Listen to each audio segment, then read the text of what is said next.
working with residential real estate data? Hello.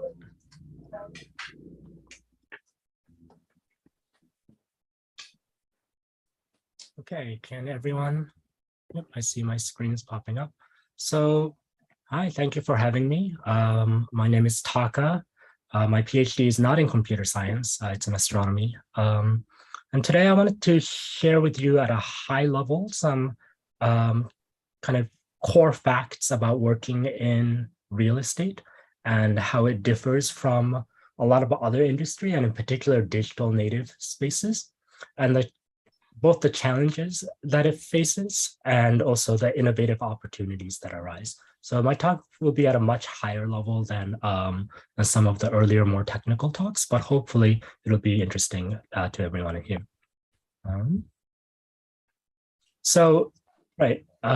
Residential real estate has data that is inherently really messy, and I'll talk about why that is, and harder to navigate than in digital native industries like e-commerce or streaming or social media. And I'll also share some examples of opportunities to innovate solutions like custom OCR models, NLP, and image classification models. So business context, because you've probably never heard of our company before. Rock 360 is a financial institution, and we specialize in residential real estate investments. We fund business loans for investors that include fix and flip investors. That's a colloquial term, right? So people who might purchase distressed properties, renovate them, and then resell them for an investment profit, or people who purchase properties as rental investments. The company also works in things like sourcing properties and leads for investors and agents. And also we provide title insurance and property insurance as well. So one set of challenges and opportunities is data quality. Data in this industry comes from many sources. Things like individual counties will have their own processes and timelines for recording deeds and mortgages. There's data that comes from agents and brokers, and it's inherently messy because it's originating for the most part in manual and analog processes. It's not like you go to a website and you make a purchase or you make an impression on a website and all that data gets recorded automatically. In real estate, someone has to be there recording the information, signing the papers, notarizing it, and then sending it to the county clerk office, where the county clerks then go through the manual process of recording it and digitizing it and scanning it. And as you might imagine, because there are so many people involved in recording this data, it's not standardized at all. Counties that are next door to each other in the same state might have completely different processes for recording mortgages. Similarly, agents and brokers, different real estate companies, will have different ways of recording the information or different cadences for sharing that information. And that means that extracting data, value-added data in this space is higher lift than in other industries. And as a result, not many companies have fully mature data products in real estate. Another class of opportunities is the focus on unstructured data.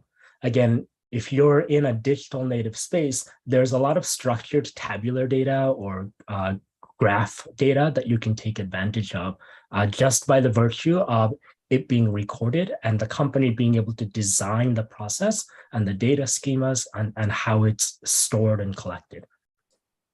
But in real estate, again, you're dependent on people taking pictures of the property, for instance. You're dependent on other people for drawing up title paperwork or mortgage paperwork or other standards for notarizing data and recording data. So again, it comes in all shapes and sizes. And in particular for our business, one of the places where we're active is where people invest in distressed properties. So these aren't properties that you'll typically see on sites like StreetEasy or Zillow. These are kind of unique properties that might be really old or really decrepit, or they might have a hole in the floor, they might not have a working kitchen. So these are kind of interesting properties that are really idiosyncratic. And so that means that we as a company, if we want to take advantage of this data and get value out of it, we need to innovate with custom models. We need to find ways of parsing these documents and classifying these unique property images. Now, once we've done the hard work of normalizing the data and connecting things, this is one of the things that we can do, is we can look for in the public record for people that look like they've done a fix and flip transaction, for instance. So someone bought a property at a low price, and then that same entity, either an individual or say an LLC corporation, sold that property, say about a year or so later at a profit. We would flag that kind of transaction as a potential flip. And then we can see, okay, of all the people that have these transactions in the public record, can we do unsupervised learning and figure out what kind of investors are out there in this space? This is a medium data problem. It's not big data. There's probably a couple 100,000 people that do this in the United States as a whole. So this is a very limited data set.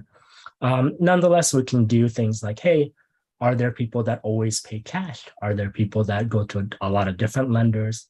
Are there people that go to one specific lender? Are there people that are entered the space recently? Are there people that have been doing this a long time? Are there people doing this at a really rapid cadence? And then using those sorts of variables, we can then cluster these people into different segments, and we might have different marketing approaches, or we might have different hypotheses to follow up on each of these clusters. One thing we've done recently is parsing documents at scale. So we leverage compute resources. We use directed graphs to define and schedule batch jobs. Again, we're automatically scanning the public record, as well as fetching documents from data vendors. So things like mortgage documents that are a part of the public record, but not easily accessible. So this is one thing we can do using optical character recognition. So on the right is a snapshot of like a typical public document.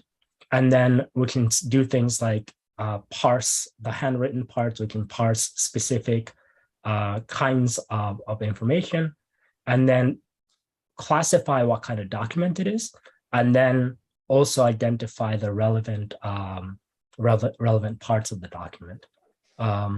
But it's very intensive, cost intensive and compute intensive to run OCR on every single page of every single document.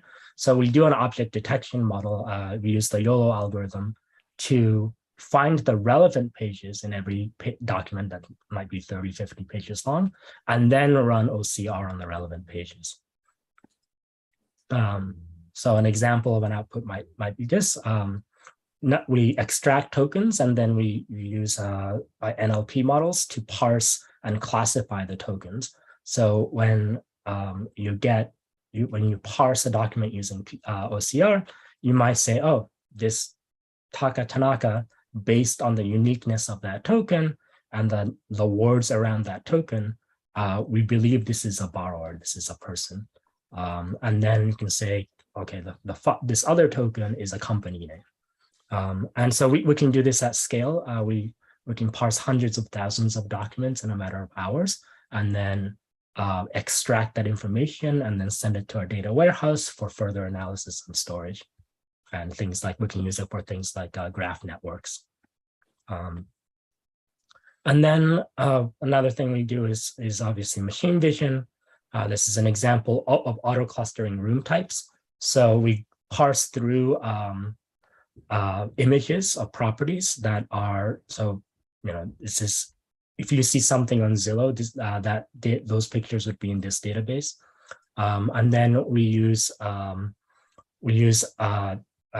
CNN to classify the room types. And then we use the last couple of layers for k-means clustering. And yeah, this is what we do to use the embeddings to classify these rooms into different room types or outdoor images. And then we can say, okay, this picture is a picture of a bathroom. And then we can train another layer of models that says, okay, is this bathroom in good condition, average condition, or very poor condition?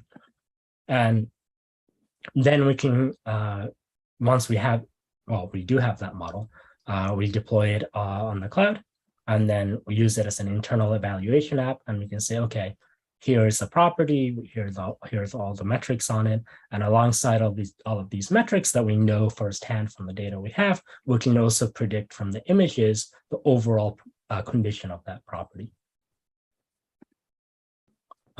So those were some high-level ideas and some projects that we're working on to leverage things like optical character recognition and computer vision to extract value out of this fairly unorthodox or idiosyncratic data set. It's very different from what's typically done at your typical tech company, I think. And I think this is, regardless of what kind of data you're working with, the challenge that everyone's trying to solve is you want to define and measure business value. That part's relatively straightforward.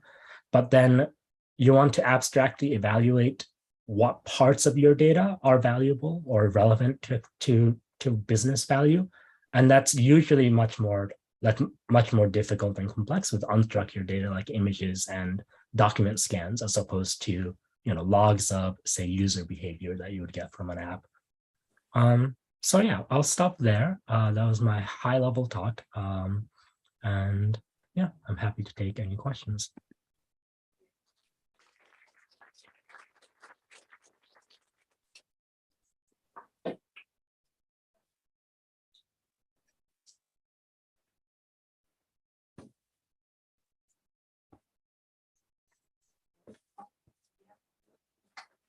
Just very curious. This is very interesting. I don't have anything to do with this, but I just was interested in what about the quality of pictures? Like we had some talks how people can like kind of try to cheat the system, and here it is probably possible too, right? So how do you address that? That's a great question. We haven't run into that problem yet. One thing we are very mindful of is the context of the image. So like an image that's taken by an agent will be taken for a very different reason than a picture that's taken by a contractor or by an appraiser. So one thing we do is treat those as different contexts and different sets of images, and we try not to mix them. We're also aware of like the metadata and the context, like when is it from? For example, right, take a posh condo in the Upper West Side of Manhattan and take a bathroom, or yeah, take a bathroom from a posh condo in Manhattan, take a bathroom from like the, from like downtown St. Louis or the suburbs of Minnesota. Those are going to have very different standards for, around the question, is this a nice bathroom? So context around the data is something that we work really actively with to make sure that we're not inferring the wrong thing because we're treating all the images as a monolith. Yeah, it's a difficult question, and we haven't yet run into the problem where people are trying to game our system. But it's something that, agents, for example, are doctoring images. Maybe they're using fisheye lenses. Maybe they're digitally inserting furniture into the images. These are things we consider as well. Thank you. Maybe we've invented the field of adversarial real estate right here today. Thank you for the last talk. So we are talking about using machine learning to get value from the data, try to clean up the data, the messy data. But would other factors, other aspects be more valuable? For example, the timing. For example, for fixed flipper, the overall market may be actually has a much more contribution to the value of the property. Yeah. And the actual data from the pictures. That's right. Yeah, the pictures we consider to be like a correction to the overall data.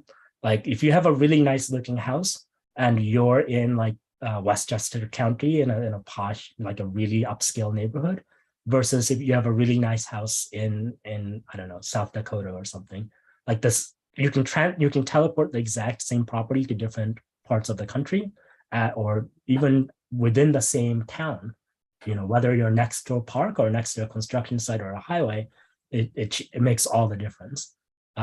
So absolutely, we take into account the location, the trends in the data. We even abstract away model features around, are you close to a park? And is it a park that actually raises the value of the property, as opposed to a park that might be more like a marsh or a bog, or like an unsavory element of town.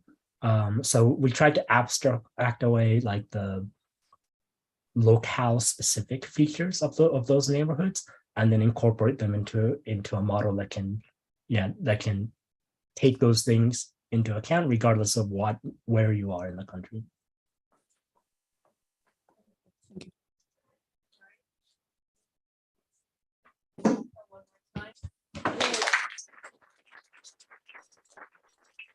Ready to break for lunch. Amy, where is lunch again? Right outside, so you can't miss it. And we're going to